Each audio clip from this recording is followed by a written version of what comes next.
Subscribe masuk surga. Like, komen cepat kaya.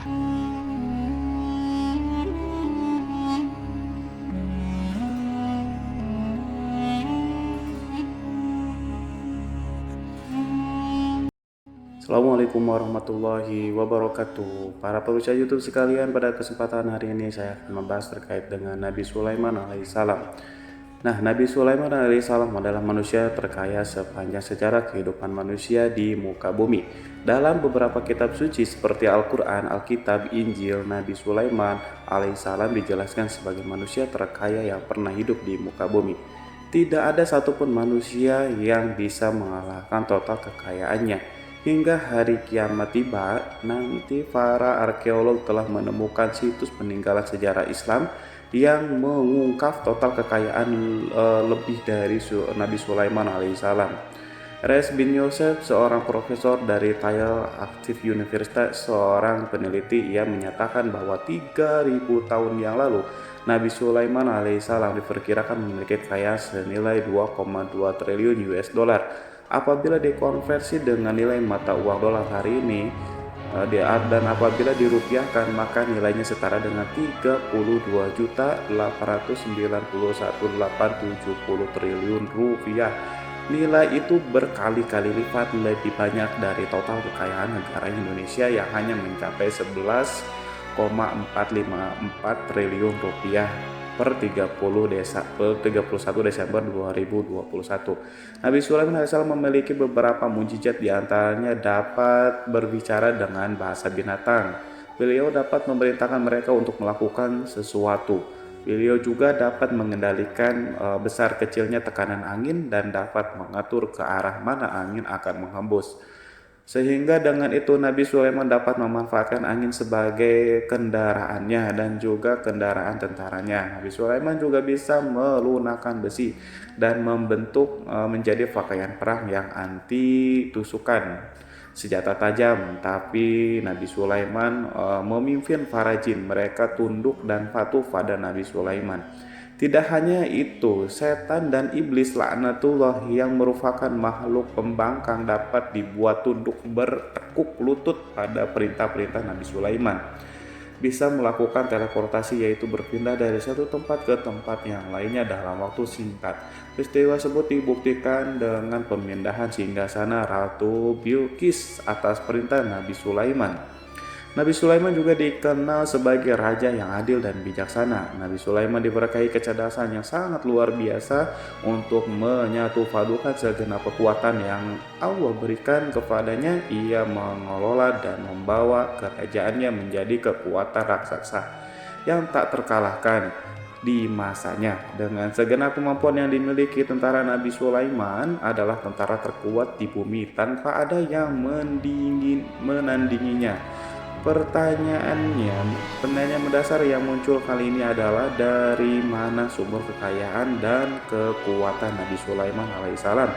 Untuk mendapatkan jawabannya dari pertanyaan itu, simak video ini sampai akhir. Sebelum itu, mari bantu channel ini untuk terus berkembang dengan cara subscribe dan nyalakan tanda loncengnya, juga like, komentar yang positif, berikan share juga pada video ini. Semoga bernilai amal jariah karena ikut mensiarkan kisah Islam pada masyarakat Islam dan dunia.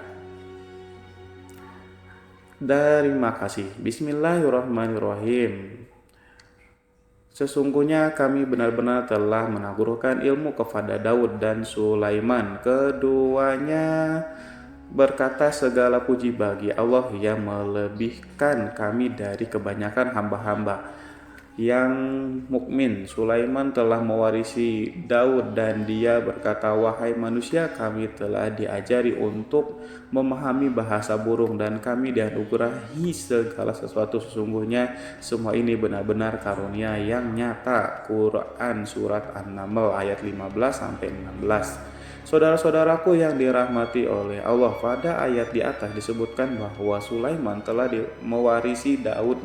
Nabi Sulaiman mewarisi Nabi Daud dalam sisi kenabian dan kekuasaan, bukan mewarisi harta, karena para nabi tidak mewarisi harta sebab sepeninggalan mereka harta para nabi menjadi sedekah bagi orang-orang yang ada di sekitar mereka, yaitu orang-orang fakir dan orang-orang yang membutuhkan, dan harta para nabi tidak dikhususkan bagi kalangan keluarganya. Rasulullah bersabda, kami para nabi tidak mewariskan Nabi Sulaiman mewarisi kenabian dari Nabi Daud. Ini adalah hal yang jelas Allah telah memilihnya sebagai nabi dari Bani Israel. Begitu juga Allah telah memberinya kekuasaan kerajaan sehingga ia menjadi pemimpin Bani Israel. Barangkali sesuatu yang paling penting yang diwarisi oleh Nabi Sulaiman dari Nabi Daud adalah tradisi militer. Kemajuan militer yang dahsyat telah berpindah kepada Nabi Sulaiman. Nabi Daud sebenarnya adalah seorang pengembala kambing yang sangat miskin, tapi seiring dengan perjalanan waktu, ia menjadi komandan pasukan yang tiada tandingannya. Nabi Daud alaihissalam mengetahui bahwa kekuatan hakiki yang mengatur alam semesta adalah kekuatan Allah Subhanahu wa taala. Ketika Nabi Daud mengulurkan tangannya dan memegang potongan batu, lalu beliau melemparkannya dengan ketapelnya ke arah Jalut. Nah, kepala Jalut retak dan ambruk menghantam tanah. Ini sebagai bentuk demonstrasi kekuatan darinya. Kehadiran Nabi Daud mengubah pasukan Bani Israel di mana mereka sebelumnya lari jika berhadapan dengan musuh, maka kini keberadaan mereka mulai diperhitungkan di masa kehidupan Nabi Daud. Mengalami peperangan yang sangat banyak, tapi Al-Quran tidak menceritakan secara terperinci hal itu. Al-Quran adalah kitab dakwah di jalan Allah, bukan kitab sejarah. Al-Quran hanya menceritakan di dalam Quran surat ayat 20, dan kami kuatkan kerajaan Daud. Ayat tersebut berarti bahwa Nabi Daud belum pernah terkalahkan dalam peperangan yang diikutinya. Di samping dukungan yang Allah berikan kepadanya, juga pasukan dan rakyat di mana mereka adalah orang-orang yang bertauhid, menyerahkan diri kepada Allah. Allah SWT mengajarkan kepada Nabi Daud hal-hal yang menjadikan pasukannya memiliki keistimewaan yang dengannya mereka dapat mengalahkan pasukan-pasukan lain, pasukan-pasukan besar yang ada di bumi pada saat itu. Allah Subhanahu wa taala telah berfirman dalam Quran surat Saba ayat 10, dan kami telah melunakkan besi untuknya. Baju besi mungkin akan menjadi masalah dalam benak kita ketika orang-orang akan berperang. Baju besi cukup mengganggu gerakan mereka. Kita bisa membayangkan ketika ada dua orang berperang, salah satunya dapat bergerak bebas sementara yang lainnya tidak leluasa bergerak karena tertahan dengan pakaiannya. Namun dengan kekuasaan Allah, Nabi Daud dapat melunakkan besi dan membuat baju besi menjadi ringan yang mudah untuk digunakan. Ini adalah kemajuan penting yang Allah berikan kepada Nabi Daud dan tentaranya. Kemajuan itu kemudian diajarkan dan diwariskan dan dimiliki oleh Nabi Sulaiman alaihissalam. Nabi Sulaiman memiliki pasukan yang dahsyat yang melebihi pasukan manapun di bumi saat itu, atau bahkan mungkin saat ini. Bahkan Allah menambahkan karunia-Nya kepada Nabi Sulaiman yang disebutkan dalam Quran surat An-Naml ayat 16. Dan Sulaiman telah mewarisi Daud, dan dia berkata, wahai manusia, kami telah diberi pengertian tentang suara burung, dan kami diberi segala sesuatu. Sesungguhnya ini benar-benar sesuatu karunia yang nyata. Saudara-saudaraku yang dirahmati oleh Allah, pada suatu hari Nabi Sulaiman alaihissalam mengangkat tangannya berdoa kepada Allah. Berdoa kepada Allah antara hati Nabi dan Allah tidak ada penghalang, tidak ada jarak, tidak ada sekat. Waktu tak ada satu pun dari para nabi yang berdoa kepada Allah. Wali doanya pasti dikabulkan. Doa Nabi Sulaiman alaihissalam direkam di dalam Quran surat Shad ayat 35. Nabi Sulaiman berkata, ya Tuhanku, ampunilah aku, anugerahkanlah kepadaku kerajaan yang tidak dimiliki oleh seorang pun, Sesudahku, Nabi Sulaiman menginginkan dari Allah suatu kerajaan yang belum pernah diperoleh oleh siapapun setelahnya.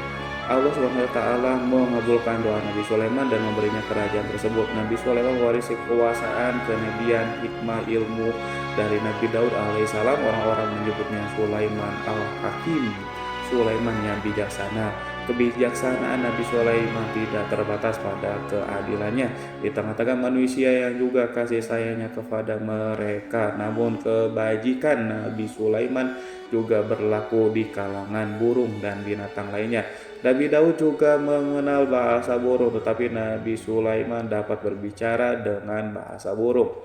Bahkan ia dapat menggantikannya sebagai pembantunya ketika Nabi Daud bertasbih, gunung-gunung dan burung-burung serta binatang buas ikut bertasbih bersamanya. Bahkan angin pun berhenti untuk mendengarkan tasbih itu. Sedangkan Nabi Sulaiman, Allah Subhanahu wa taala memberinya karunia lebih dari itu, di mana binatang-binatang buas tunduk padanya. Begitu juga angin dan burung. Saudara-saudaraku yang dirahmati oleh Allah, Nabi Sulaiman alaihissalam mampu mendengarkan bisikan semut yang berbicara kepadanya kepada sesamanya. Mereka bahkan ia mampu memerintahkan semut tersebut sehingga semut itu menjadi taat pada perintah pasukan Nabi Sulaiman.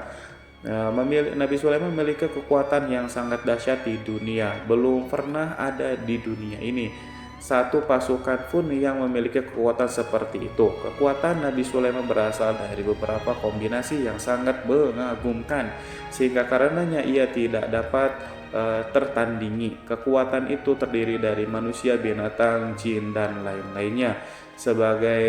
Sebagainya kita mengetahui bahwa jin adalah makhluk Allah dan manusia tidak mampu melihatnya atau menghadirkannya atau meminta pertolongan kepadanya. Sedangkan Nabi Sulaiman telah diberi Allah suatu kemampuan untuk menundukkan jin, memperkerjakan mereka sebagai tentara di tengah-tengah peperangan. Bahkan ia mampu menjadikan mereka sebagai pekerja-pekerja kasar di kerajaannya saat tidak ada peperangan. Maka karena itu ketika ada pasukan lain yang mencoba melawan pasukan Nabi Sulaiman, mustahil mereka akan mendapatkan kemenangan. Bahkan pasukan Nabi Sulaiman diperkuat oleh burung-burung. Di pasukan Nabi Sulaiman memerankan tugas penting, yaitu menjadi agen intelijen. Kita mengetahui bahwa peran informasi saat peperangan adalah hal yang penting, dan informasi tersebut pasukan dapat mengetahui keadaan lawannya. Demikian peranan burung pada pasukan Nabi Sulaiman. Ia terbang di tengah-tengah musuh, kemudian ia kembali pada Sulaiman untuk menyampaikan berita tentang keadaan lawannya. Di samping itu, di samping jin, burung Allah juga menundukkan angin untuk Nabi Sulaiman. Nabi Sulaiman dapat memerintahkan angin dan ia mampu untuk menaiki angin tersebut bersama tentaranya. Di dalam Quran surat Shad ayat 36-40 Allah SWT berfirman, "Kami tundukkan kepada angin yang berhembus dengan baik menurut kemana saja yang dikehendaki Sulaiman, dan kami tundukkan pula kepadanya setan-setan, semuanya ahli bangunan dan penyelam, dan setan yang lain yang terikat dalam belenggu. Inilah anugerah kami, maka berikanlah kepada orang lain atau tahanlah untuk dirimu sendiri dan dengan tiada pertanggungjawaban, dan sesungguhnya dia mempunyai kedudukan yang dekat pada sisi kami dan tempat kembali yang baik." Saudara-saudaraku yang dirahmati oleh Allah juga memberikan kemampuan yang tak seorang pun dari para nabi mendapatkannya, yaitu kemampuan untuk memerintahkan setan. Setan adalah satu bagian dari jin.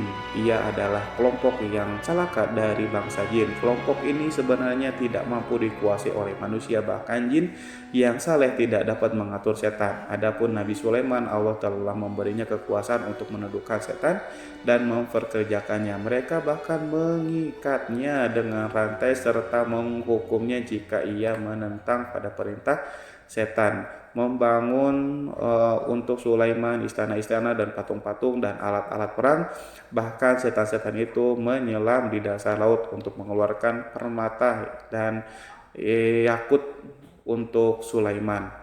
Jika ada di antara setan yang menentang perintahnya, maka Nabi Sulaiman alaihissalam mengikatnya dengan rantai.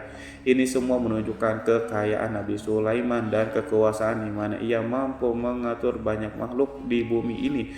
Tentu saja kemampuan itu semuanya adalah atas izin atau kehendak dari Allah Subhanahu wa taala. Sebagai mukjizat dari Allah Subhanahu wa taala berfirman dalam Quran surat Saba ayat 12, dan sebagian dari jin ada yang bekerja di hadapannya di bawah kekuasaannya dengan izin Tuhannya, dan siapa yang menyimpang di antara mereka dari perintah kami, maka kami rasakan kepadanya azab neraka yang apinya menyala-nyala.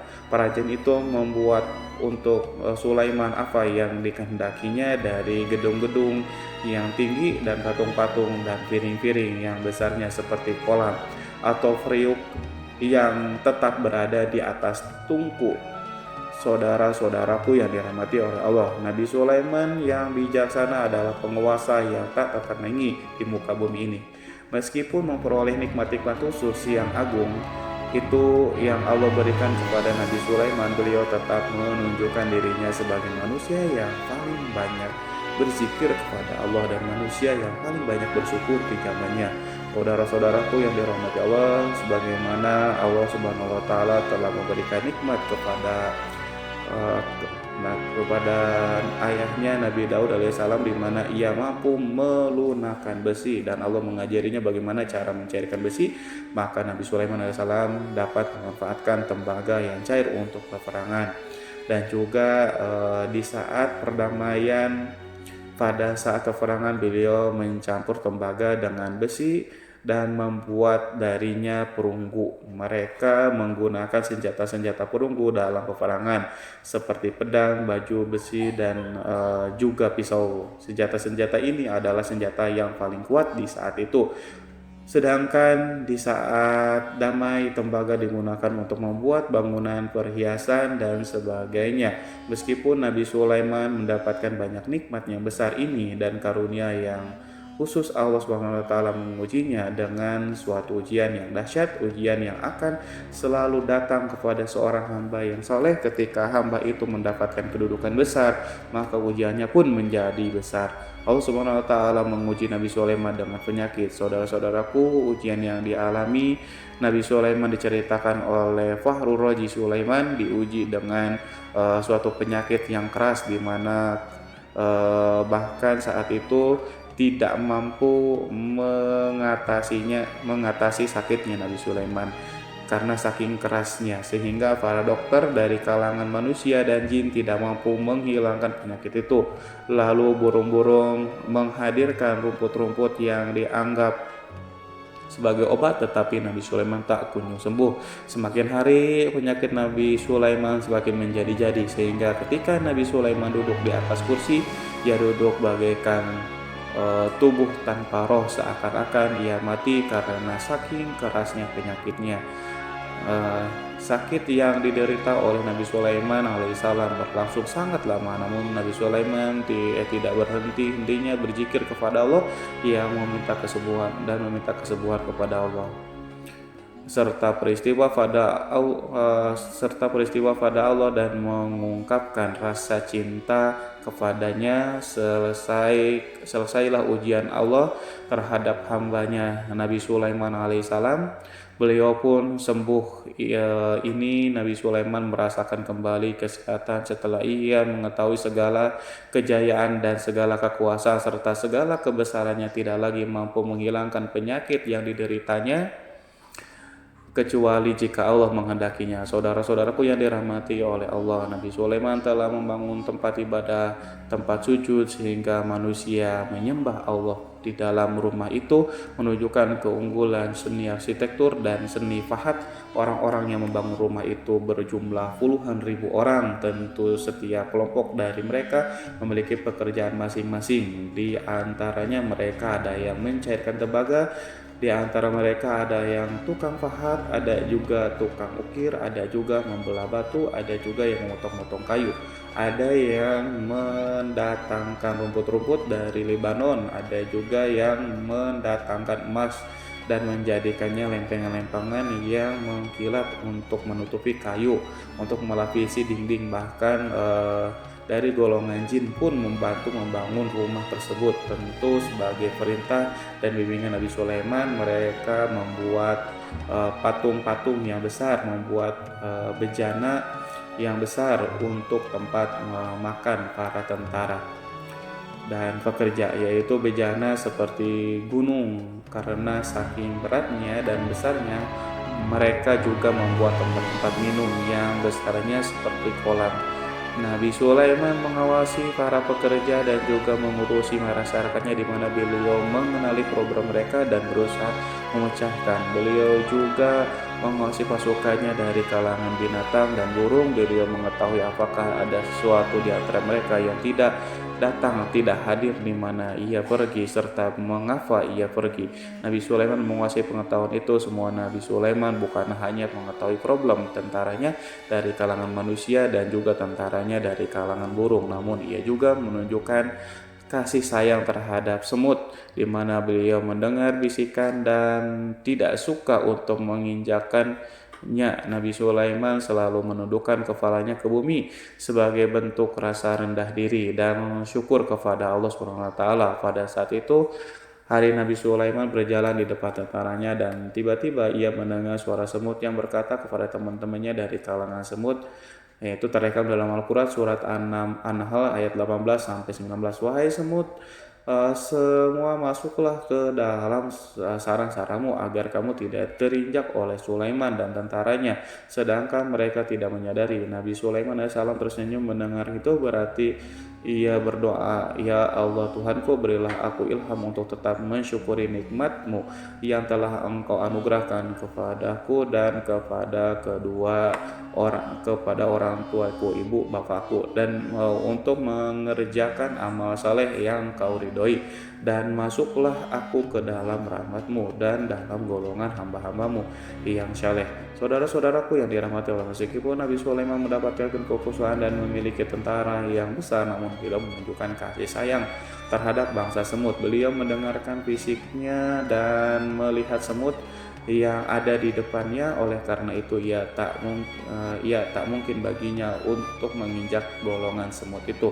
Nabi Sulaiman bersyukur kepada Allah yang telah memberinya nikmat itu, yaitu nikmat rahmat dan kasih sayang. Di samping itu, Nabi Sulaiman alaihissalam adalah orang yang paling kaya di dunia. Istananya terbuat dari kayu gaharu yang memiliki bau dan harum. Istananya terbuat dari emas dan terkadang dari kristal. Beliau juga memiliki kursi besar yang terbuat dari emas dan permata. Istana Nabi Sulaiman merupakan istana yang paling besar di dunia. Nabi Sulaiman menggunakan pakaian dari emas dan permata. Meskipun demikian, Nabi Sulaiman tetap menunjukkan sebagai hamba yang berserah diri dan rendah diri di hadapan Allah Subhanahu wa taala dan sederhana di depan manusia. Nabi Sulaiman yang merendahkan dirinya di hadapan Allah, ia selalu sujud kepada Allah sebagaimana ayahnya yang selalu bertasbih kepada Allah. Nabi Sulaiman selalu melantunkan lagu-lagu cinta ilahi dan hanya memuji Allah Subhanahu wa taala. Pada suatu hari Nabi Sulaiman mengeluarkan perintah kepada pasukannya untuk bersiap-siap. Kemudian Nabi Sulaiman keluar dan memeriksa pasukannya satu demi satu. Pasukannya diteliti. Kelompok yang pertama adalah kelompok manusia. Nabi Sulaiman memperhatikan kesiapan mereka, lalu Nabi Sulaiman mengeluarkan perintah kepada mereka. Kemudian Nabi Sulaiman memeriksa kelompok jin dan menyampaikan perintahnya kepada mereka. Beliau memenjarakan jin yang tampak bermalas-malasan. Saat beliau saat bekerja lalu beliau memeriksa binatang dan berkata kepada mereka, apakah mereka sudah makan dengan baik? Apakah mereka tidur dengan nyenyak? Apakah ada yang mengadu pada mereka misalnya karena penyediaan sesuatu atau karena makanan yang tidak layak? Apakah di sana ada yang sakit dan lain sebagainya?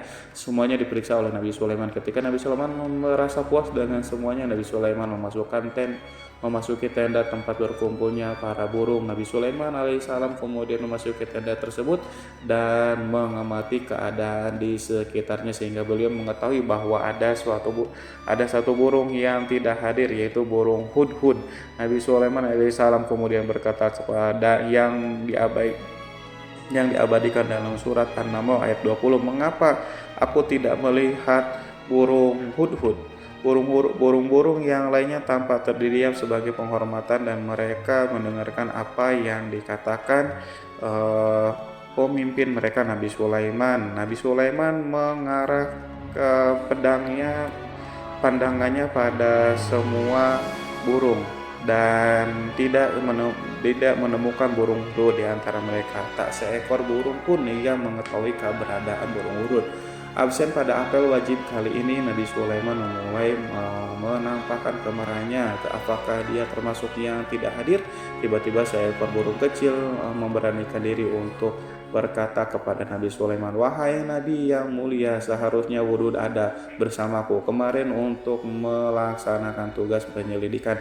Ia adalah pemimpin misi itu, namun burung hudhud belum datang. Oleh karena itu aku tidak pergi bersamanya. Burung itu tampak gemetar karena Nabi Sulaiman bahwa hudhud tidak hadir dan tak seorang pun mengetahui kemana ia pergi. Hudhud pergi tanpa terlebih dahulu meminta izin kepada Nabi Sulaiman dan tidak memberitahu kemana keberadaannya. Dalam keadaan marah, Nabi Sulaiman berkata, sesungguhnya aku benar-benar akan mengazabnya dengan azab yang keras atau benar-benar menyembelihnya kecuali jika ia benar-benar datang kepadaku dengan alasan yang jelas. Kawanan burung-burung mengetahui bahwa Nabi Sulaiman sedang marah dan telah menetapkan untuk menyiksa burung hudhud atau menyembelihnya atau justru memaafkan dengan syarat ia datang dengan membawa alasan yang dapat menyelamatkan, atau dengan kata lain burung hudhud dapat memastikan bahwa ia melaksanakan tugas yang penting. Nabi Sulaiman menunjukkan kemarahannya yang besar sehingga siapapun merasa takut pada Nabi Sulaiman marah, maka kemarahannya akan membelak kebenaran. Kemudian beliau dapat melaksanakan ancaman dengan cara yang mudah. Seekor burung tanpa gemetar ketakutan melihat kemarahan Nabi Sulaiman.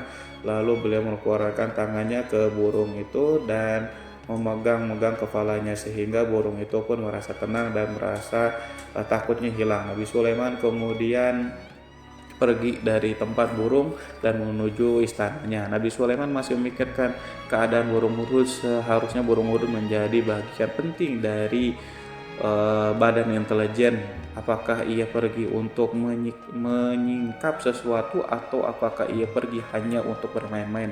Nabi Sulaiman alaihissalam telah memperhatikan dan mengetahui bahwa burung hudhud adalah seekor burung yang cerdik dan juga fasih berbicara. Terkadang Nabi Sulaiman mendapati burung hudhud sedang bermain-main dan menunda-nunda pekerjaannya. Namun ketika Nabi Sulaiman melihatnya, burung hudhud memahami bahwa perbuatannya tidak benar sebab ia tidak boleh menyampur adukan antara waktu serius dan waktu bermain. Tidak lama setelah itu burung tiba-tiba di tempat para burung-burung yang lain berkata kepadanya, wahai Hud, pergilah engkau ke tempat Nabi Sulaiman. Jika ia mengetahui bahwa engkau telah sampai, jiwamu benar-benar terancam. Mendengar itu burung hudhud segera beranjak. Ia terbang menemui Nabi Sulaiman. Pada waktu itu Nabi Sulaiman sedang duduk bersama tentaranya yang lain. Burung hudhud berdiri. Ia telah mencanangkan untuk memulai pembicaraan dengan Nabi Sulaiman. Sebelum Nabi Sulaiman banyak bertanya kepadanya kemana dia pergi, ia berbagi sebagai bukti bahwa hudhud telah melaksanakan sesuatu tugas yang penting. Dalam Quran surat An-Nahl ayat 22, Burung hudhud telah berbicara, aku telah mengetahui sesuatu yang kamu belum mengetahuinya, dan kubawa kepadamu dari negeri Sabah untuk berita penting yang diyakini seakan-akan burung hudhud hendak berkata, aku adalah hudhud yang yang miskin, tapi aku mengetahui apa yang tidak engkau ketahui, dan aku datang kepadamu dari kerajaan Sabah dengan membawa berita yang sangat penting. Nabi Sulaiman nampak terdiam.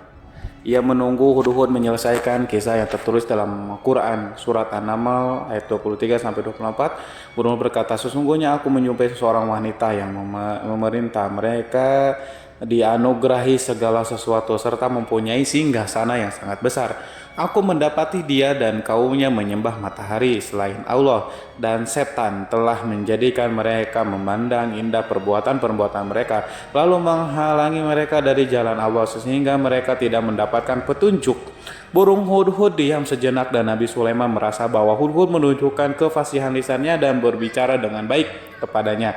Nabi Sulaiman berkata dalam Quran surat An-Nahl ayat 27 sambil menunjukkan senyum manisnya di wajah Nabi Sulaiman berkata, akan kami lihat apakah kamu benar wahai hudhud, ataukah kamu termasuk orang-orang yang berdusta. Seakan-akan burung hud ingin mengatakan aku tidak Diamnya Sulaiman membuat takut sehingga burung hudhud terdiam. Nabi Sulaiman terdiam karena berpikir, lalu ia memutuskan sesuatu.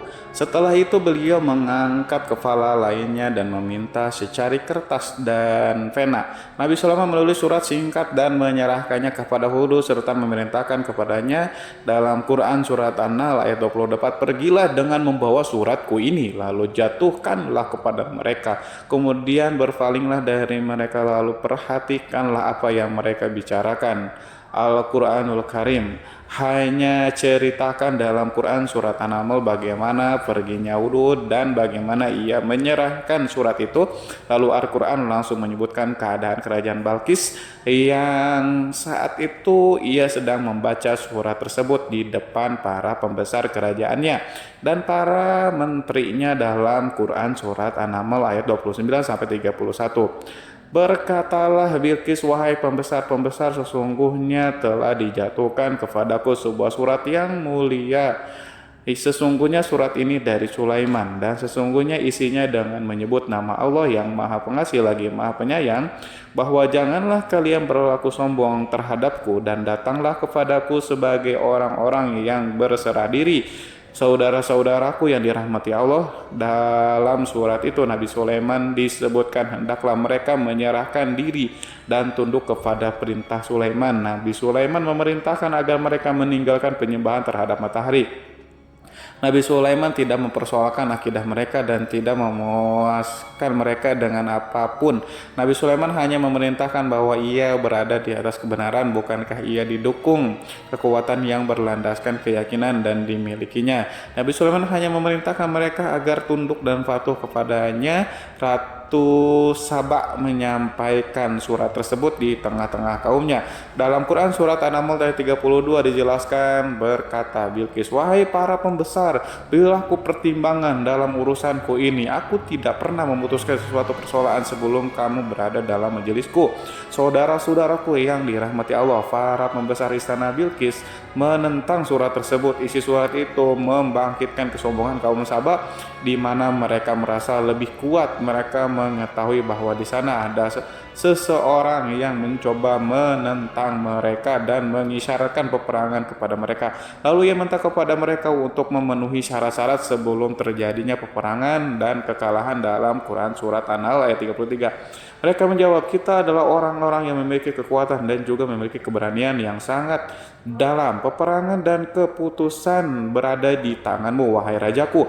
Maka pertimbangkanlah apa yang akan kamu perintahkan. Saudara-saudaraku yang dirahmati Allah, para pembesar kaum Sabah seakan ingin berkata kita siap untuk melaksanakan perang. Tampaknya ratu itu memiliki kebijakan yang lebih baik dari pembesar kaumnya. Surat Sulaiman itu membuatnya berpikir lebih jernih dan lebih berhati-hati. Ia berusaha sebisa mungkin menghindari peperangan. Ratu itu berpikir dalam tempo yang lama. Nama Sulaiman tidak diketahuinya dan ia pun belum pernah mendengarnya. Oleh karena itu Ratu kaum Sabah tidak mampu mengetahui dan mendeteksi seberapa besar kekuatan Nabi Sulaiman. Boleh jadi Nabi Sulaiman memiliki kekuatan yang dahsyat sehingga ia mampu memerangi kekuasaannya dan mengalahkannya. Kemudian ratu memperhatikan apa yang ada di sekelilingnya. Ia melihat kemajuan masyarakat dan juga kekayaannya. Barangkali ia mengira bahwa Nabi Sulaiman iri terhadap kemajuan kekayaan itu sehingga Nabi Sulaiman ingin menyerangnya. Setelah mempertimbangkan isi surat Nabi Sulaiman dengan cermat, Ratu Saba memilih untuk tidak bersikap sombong dan bodoh. Ratu lebih suka untuk menggunakan bahasa kelembutan. Ia mengirim kepada Nabi Sulaiman suatu hadiah yang besar. Ratu mengira bahwa Nabi Sulaiman seseorang yang ambisius, yang boleh jadi ia telah mendengar tentang kekayaan kerajaan Saba. Para utusan pergi dengan membawa hadiah dari Ratu Saba. Ratu berharap agar mereka dapat memasuki kerajaan Nabi Sulaiman dan akan mengetahui kondisi kerajaan. Saat mereka pulang, Ratu ingin mendengar secara langsung dari mereka tentang bagaimana keadaan kaum Nabi Sulaiman dan pasukannya. Setelah mendapatkan informasi yang cukup, maka Ratu Bilqis dapat membuat sesuatu keputusan yang tepat. Ratu menyembunyikan apa yang terlintas dalam pikirannya, lalu ia berbicara kepada pembesar istananya bahwa ia dapat menyingkapi niat jahat Raja Sulaiman. Lalu cara mengirimkan hadiah kepadanya. Ratu lebih memilih cara tersebut dan menunggu reaksi dari Nabi Sulaiman. Ratu berhasil memuaskan para pembesar istana dan untuk sementara ia menghilangkan ide untuk berperang. Karena para raja jika menyerang satu desa, maka pemimpin desa tersebut adalah orang yang paling banyak mendapatkan kehinaan dan kerjaan. Akhirnya para pembesar kaumnya merasa puas dengan pikiran Ratu Bilqis. Saudara-saudaraku yang dirahmati oleh Allah, dalam Quran surat An-Naml ayat 34-35 dijelaskan, Bilqis berkata, dia berkata sesungguhnya raja-raja apabila memasuki suatu negeri niscaya mereka akan membinasakannya dan menjadikan penduduknya yang mulia menjadi hina, dan demikian pula lah yang akan mereka perbuat, dan sesungguhnya aku akan mengirim utusan kepada mereka dengan membawa hadiah, dan aku akan menunggu apa yang akan dibawa kembali oleh utusan itu. Saudara-saudaraku yang dirahmati Allah, kemudian sampailah hadiah dari Ratu Bilqis kepada Nabi Sulaiman. Para intelijen Nabi memberitahunya bahwa utusan Bilqis datang dengan membawa hadiah. Nabi Sulaiman langsung mengetahui bahwa Ratu Bilqis itu sengaja mengirim orang-orangnya untuk mengetahui atau mendapatkan informasi tentang kekuatannya. Lalu setelah itu ia akan mengambil keputusan atau mengambil sikapnya kepada kerajaan Nabi Sulaiman. Sulaiman segera memanggil semua pasukannya untuk berkumpul. Utusan Bilqis segera memasuki istana. Nabi Sulaiman yang dipenuhi dengan pasukan besar yang bersenjata melihat itu, utusan Ratu Bilqis tercengang dan ia terkejut ketika mereka melihat kekayaan yang mereka bawa tidak ada apa-apanya dibandingkan apa yang ada di sana.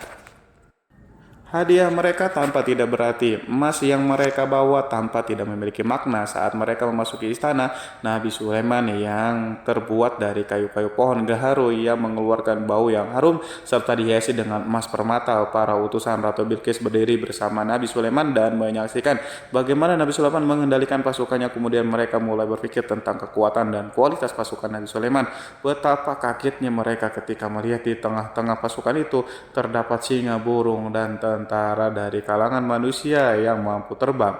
Mereka pun sadar bahwa mereka di hadapan pasukan yang tiada tersaingi. Demonstrasi pasukan Nabi Sulaiman. Kemudian para utusan ratu dipersilahkan maju ke tempat hidangan makanan. Para utusan itu sangat terkejut ketika melihat berbagai macam makanan dari penjuru dunia ada di depannya, dan di antara makanan itu terdapat pula makanan yang biasa ditemukan di negeri mereka, tetapi mereka melihat bahwa makanan itu memiliki rasa yang lebih istimewa. Selain itu, piring-piring yang ada di depannya mereka dan dijadikan tempat makanannya terbuat dari emas, dan mereka dilayani oleh laki-laki yang berhias dengan emas. Ratu mereka pun tidak mengenakan hiasan itu di meja makanan itu. Terdapat burung, ikan laut, dan berbagai macam daging yang mereka tidak mampu lagi membedakan daging apa itu. Nabi Sulaiman tidak makan bersama mereka, tapi beliau makan dengan menggunakan piring yang terbuat dari kayu. Beliau makan roti yang kering yang dicampur dengan minyak. Inilah makanan yang dipilih Nabi Sulaiman. makan bersama mereka dalam keadaan diam. Mereka merasa kehadiran Nabi Sulaiman menciptakan suatu wibawa yang luar biasa. Selesai perjamuan itu, makanan itu sudah selesai. Lalu dengan sangat malu mereka menyerahkan hadiah dari Ratu Bilqis kepada Nabi Sulaiman. Hadiah itu berupa emas. Bagi mereka hadiah itu sangat bernilai tinggi, tapi di sini hadiah itu tampaklah kecil di hadapan kekayaan Nabi Sulaiman yang sangat mengagumkan. Nabi Sulaiman memperhatikan hadiah ratu itu dan berkata dalam Quran surat An-Nahl ayat 36, maka tatkala utusan itu sampai pada Sulaiman, Sulaiman berkata, apakah patut kamu menolong aku dengan harta? Maka apa yang diberikan Allah kepadaku lebih baik daripada apa yang diberikannya kepadamu, tetapi kamu merasa bangga dengan hadiahmu. Saudara-saudaraku, Raja Sulaiman menyingkap dengan kata-katanya yang singkat itu penolakannya terhadap hadiah mereka. Ia memberitahu utusan itu bahwa ia tidak menerima.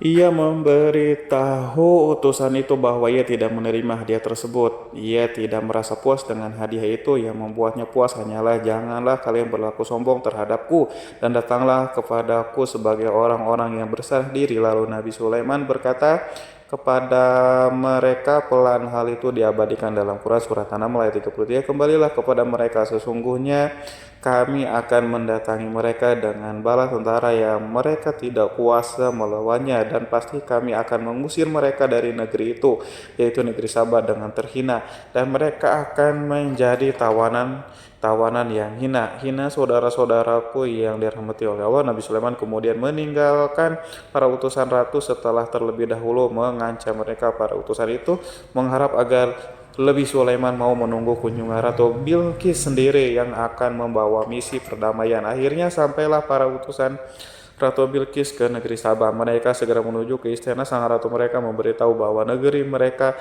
ada di ujung tanduk. Mereka menceritakan kepada ratu tentang kekuatan Nabi Sulaiman dan tidak mungkin bagi mereka mampu melawannya. Mereka meyakinkan Ratu Bilqis bahwa ia harus mengunjunginya dan melihat sendiri bagaimana kebesaran kerajaan Nabi Sulaiman. Kemudian ratu menyiapkan dirinya untuk pergi menuju kerajaan Nabi Sulaiman dan sudah duduk di kursi kerajaan di tengah-tengah para pembesarnya dan para menterinya serta para komandan pasukan. Beliau berpikir tentang sosok Bilqis. Sulaiman mengetahui bahwa Bilqis menuju tempatnya.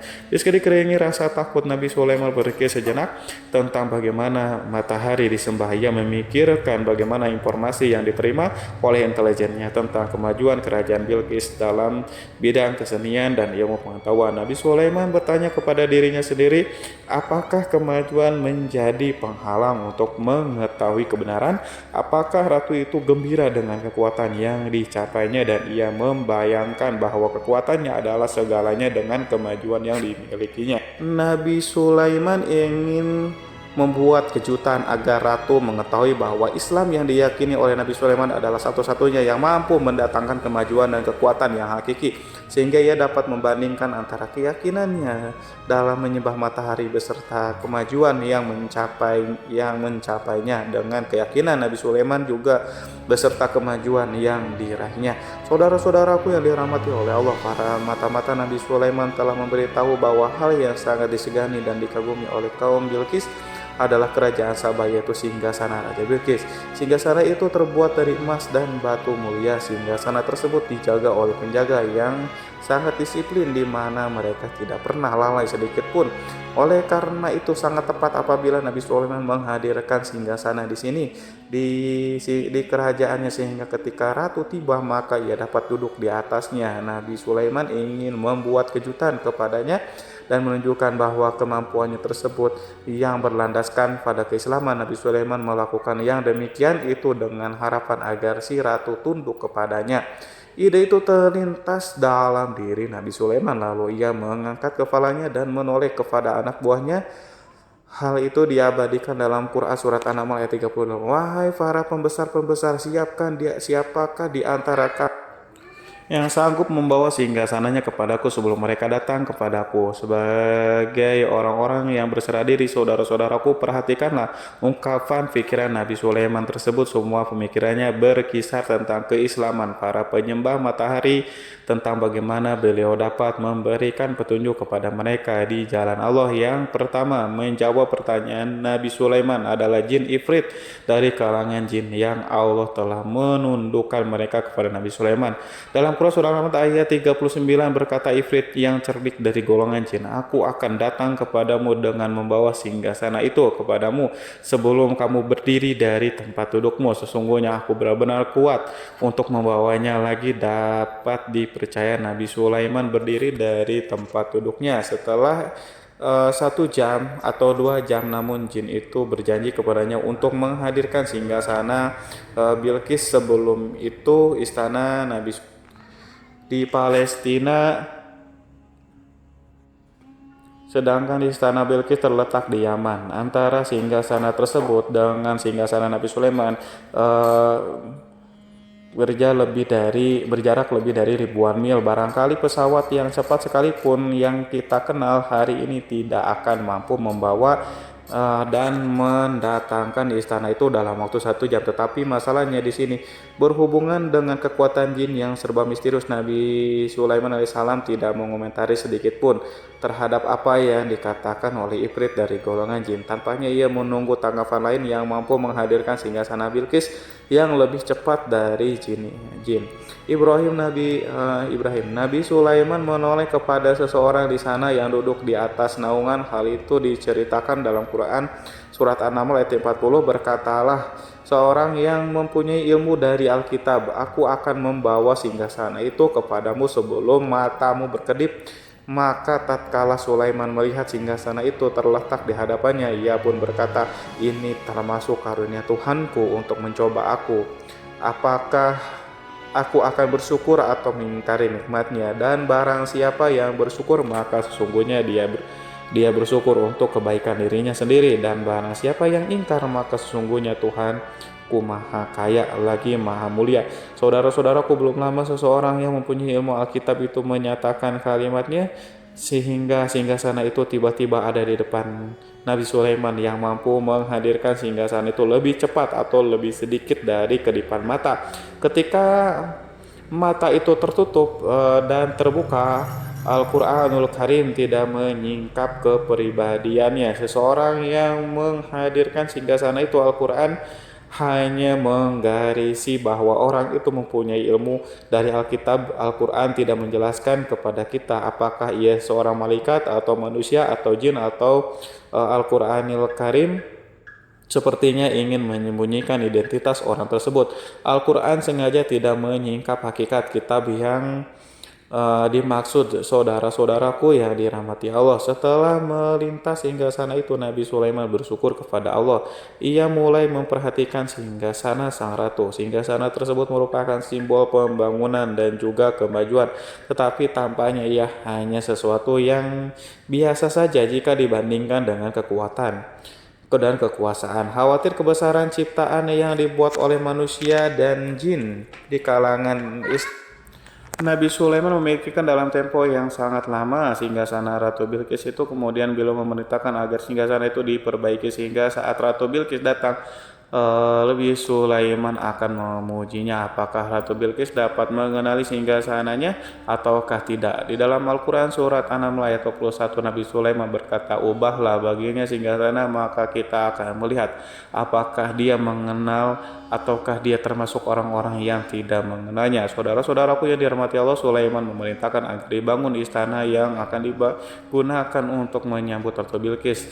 Nabi Sulaiman memilih tempat di laut dan ia memerintahkan agar dibangun suatu istana di mana sebagian besarnya terdiri dari air laut. Nabi Sulaiman memerintahkan agar lantainya itu terbuat dari kaca yang tebal dan kuat, sehingga orang-orang yang berjalan di atas istana itu akan dapat melihat di bawahnya ada ikan-ikan yang berwarna-warni yang berenang-renang, dan mereka akan melihat rumput-rumput laut yang bergerak-gerak. Akhirnya terselesaikan pembangunan istana itu. Saking bersihnya kaca lantai sehingga tampak di sana tidak ada kaca burung kaca. Burung Hud memberitahu Nabi Sulaiman bahwa Bilqis telah sampai di dekat kerajaannya. Kemudian Ratu Bilqis datang. Al-Quran tidak menyebutkan keadaan Nabi Sulaiman saat menyambut Bilqis, namun Al-Quran menunjukkan dua sikap Ratu Bilqis. Pertama, bagaimana sikap Bilqis ketika pertama kali melihat singgasananya yang datang mendahulunya, padahal ia telah meninggalkannya.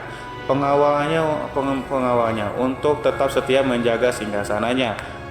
Keadaan kedua adalah keadaan di depan istana yang dibangun untuk penyambutan Ratu Bilqis. Istana penuh dengan permata yang berenang di bawahnya, ikan-ikan. Dalam Quran surat An-Nahl ayat 42 dijelaskan, dan ketika Bilqis datang ditanyakanlah kepadanya, serupa inikah singgasanamu Bilqis? Menjawab seakan-akan singgasana ini adalah singgasanaku. Kami telah diberi pengetahuan sebelumnya dan kami adalah orang-orang yang berserah diri.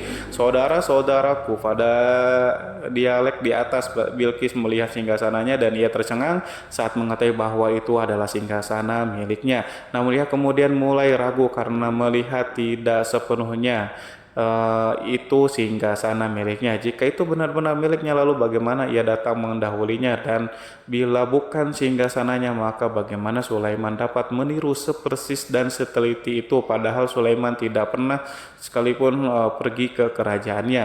Nabi Sulaiman berkata saat melihat Bilqis mengamati singgasananya, "Apakah ini singgasanamu?"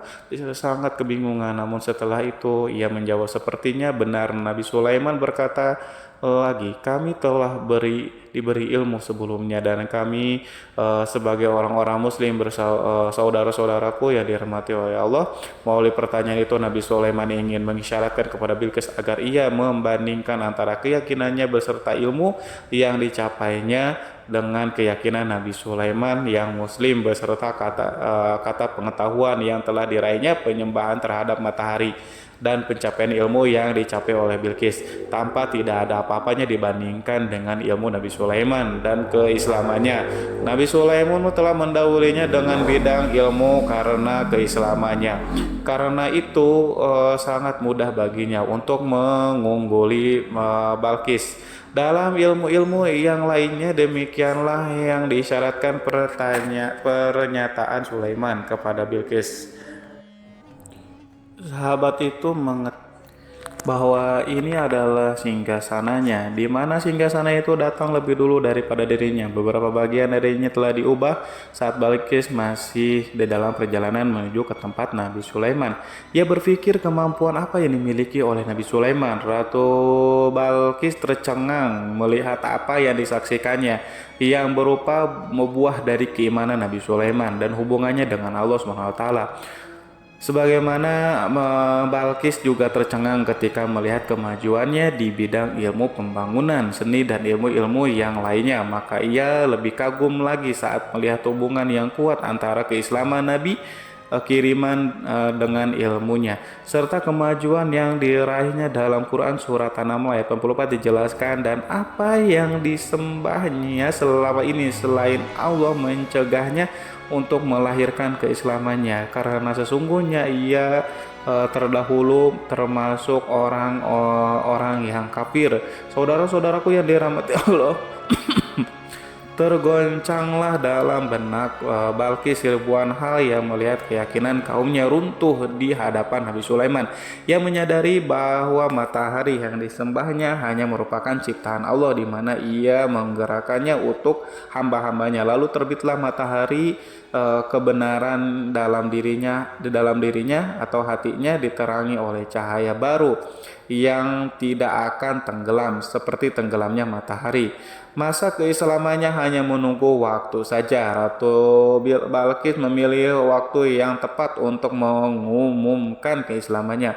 Allah SWT berfirman dalam Quran surat An-Nahl ayat 44, dikatakan kepadanya, "Masuklah ke dalam istana." Maka tatkala ia melihat lantai istana itu, dikiranya kolam air yang besar dan disingkapnya dua betisnya. Berkatalah Sulaiman, "Sesungguhnya ia adalah istana licin yang terbuat dari kaca." Berkatalah Balkis, wahai Tuhanku, sesungguhnya aku telah berbuat zalim terhadap diriku dan aku berserah diri bersama Sulaiman kepada Allah Tuhan semesta alam. Saudara-saudaraku yang dirahmati Allah, dikatakan kepada Balkis, masuklah ke dalam istana. Ketika ia masuk, maka ia tidak menyaksikan adanya kaca, tetapi ia melihat air sehingga ia mengira akan bersinggungan dengan air laut. Lalu ia menyingkapkan sedikit bajunya agar bajunya tidak basah. Nabi Sulaiman mengingatkan tanpa melihatnya agar ia tidak khawatir terhadap pakaiannya, karena pakaiannya tidak akan basah sebab di sana tidak ada air, itu sekedar kaca yang halus, yang saking halusnya sehingga ia tidak tampak. Pada kesempatan itu Balkis mengumumkan keislamannya yang mengakui kelaliman dirinya, dan ia menyatakan menyerahkan diri kepada Nabi Sulaiman dan kepada Allah Tuhan semesta alam. Lalu kaumnya pun mengikutinya dan mereka tidak memeluk Islam. Balkis menyadari ia berhadapan dengan penguasa yang terbesar di bumi dan salah satu Nabi Allah yang mulia. Untuk pertama kalinya wajah Sulaiman tampak dihiasi dengan senyuman yang menunjukkan kepuasannya sejak Balkis mengunjunginya. Demikianlah Sulaiman mewujudkan kejayaan yang hakiki dan menyebarkan cahaya Islam di muka bumi. Saudara-saudaraku, Al-Quran tidak menyebutkan kisah Balkis setelah keislamannya. Para ahli tafsir mengatakan bahwa ia menikah dengan Nabi Sulaiman. Selain itu, ada yang mengatakan bahwa ia menikah dengan salah satu orang dekat Nabi Sulaiman. Ada juga yang mengatakan bahwa sebagai raja Habasyah adalah keturunan dari buah perkawinan ini. Wallahu alam bishawab. Saudara-saudaraku yang dirahmati Allah, Nabi Sulaiman hidup di tengah-tengah kejayaan dan kemuliaan di bumi.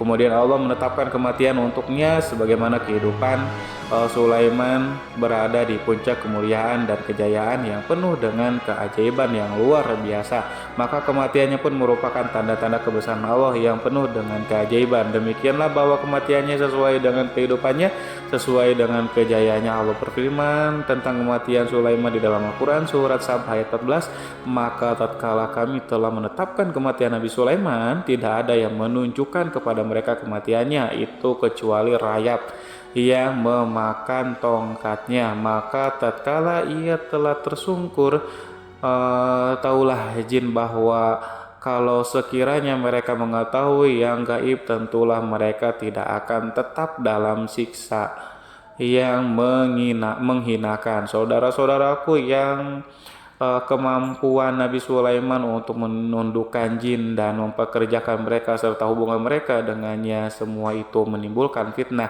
di tengah-tengah manusia dalam hal tertentu, dan kematian Nabi Sulaiman merupakan batasan jawaban terhadap fitnah ini. Kami tidak mengetahui siapa yang mengklaim bahwa jin mengetahui hal yang gaib, apakah itu setan yang terkutuk atau jin yang bodoh atau manusia yang tertipu. Kami tidak mengetahui siapa yang bertanggung jawab terhadap tersebarnya isu yang keliru ini. Yang kita tahu adalah bahwa hal tersebut adalah mempengaruhi sebagian manusia dan jin. Barangkali manusia berkata kepada diri mereka, selama jin melakukan perbuatan yang luar biasa ini, maka apa gerangan yang menjadikan mereka tidak mengetahui hal yang gaib? Manusia itu lupa bahwa kunci kegaiban berada di tangan Allah. Masalah ilmu gaib tidak akan mampu dikuasai oleh jin, manusia, para nabi, dan semua makhluk. Hanya Dia yang mengetahui, dan manusia yang diberitahu hanya sedikit. Sekali lagi, saudara-saudaraku yang dirahmati Allah, seakan-akan Allah telah merencanakan bahwa kematian Sulaiman bertujuan untuk menghancurkan pemikiran itu, yaitu pemikiran bahwa jin mengetahui hal-hal yang gaib. Jin bekerja untuk Nabi Sulaiman selama beliau hidup, dan tatkala beliau meninggalkan maka tugas mereka menjadi bebas. Nabi Sulaiman meninggal tanpa diketahui oleh jin, sehingga mereka tetap bekerja untuknya. Mereka tetap mengabdi kepada Sulaiman. Seandainya mereka mengetahui hal yang gaib, niscaya mereka tidak meneruskan pekerjaannya. Mereka saudara-saudaraku, pada suatu hari Nabi Sulaiman memasuki mihrabnya untuk itikaf, ibadah dan beribadah kepada Allah. Tak seorang pun yang berani mengganggu khalwatnya di mihrab itu. Mihrab Sulaiman terletak di puncak gunung dan dindingnya terbuat dari permata. Pada suatu hari Nabi Sulaiman duduk bersandar pada tongkatnya yang tampak tenggelam dalam tafakur. Beliau berzikir kepada Allah hingga rasakan untuk menguasainya. Lalu setelah itu malaikat maut menemuinya di mihrabnya. Nabi Sulaiman pun meninggal, beliau bersandar pada tongkatnya. Jin melihatnya dan mengira bahwa beliau sedang sholat, sehingga mereka pun terus melanjutkan pekerjaannya.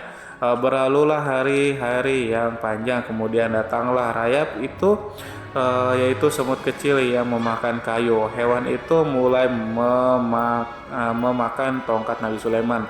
Rayap itu tampak lapar. Sebagian dari tongkat Nabi Sulaiman dimakan beberapa hari oleh rayap itu. Ketika yang dimakan semakin bertambah, maka tongkat itu pun menjadi rusak dan kemudian jatuh dari tangan Nabi Sulaiman alaihissalam. Tubuh mulia itu kehilangan pertimbangan dan kemudian jatuh terhempas di bumi. Tatkala tubuh suci itu tersungkur, maka manusia segera menuju ke arahnya. Mereka menyadari dan mengetahui bahwa Nabi Sulaiman telah meninggal dalam waktu yang lama. Jin menyadari bahwa mereka tidak mengetahui hal yang gaib dan manusia pun mengetahui hal yang hakikatnya. Ini seandainya jin mengetahui hal yang gaib, niscaya ia tidak akan meneruskan siksa yang hina. Mereka tidak akan bekerja kepada Sulaiman. Demikianlah Nabi Sulaiman alaihissalam meninggal dalam keadaan duduk dan salat timiranya. Lalu berita itu tersebar bagaikan api di bumi. Manusia, burung, dan binatang buas mengantarkan jenazah Nabi Sulaiman. Sekawanan burung tanpa sedih dan menangis. Semua makhluk bersedih. Akhirnya tak seorang pun mengetahui bahwa burung di bumi meninggal seorang yang memahami pembicaraan burung, binatang-binatang, jin, dan yang lainnya. Sebagian burung-burung itu berkata betapa beratnya kehidupan di tengah orang-orang yang tidak mengetahui pembicaraan kita. Wallahu a'lam bishawab. Wassalamualaikum warahmatullahi wabarakatuh.